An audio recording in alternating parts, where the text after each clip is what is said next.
সৌফিক sound বন্ধুরা,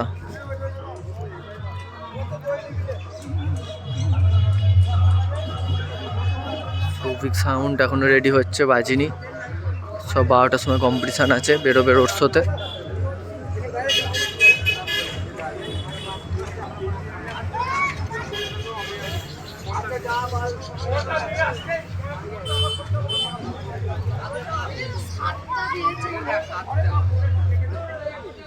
star সাউন্ডটা কোন দিকে আছে ভাই? স্টার সাউন্ডটা ওইদিকে, মেন রোড থেকে দেখতে হবে। হ্যাঁ এই রোডটা আছে না, এই যে রোডটা চলে আসছে, ওটা সোজা চলে যাও,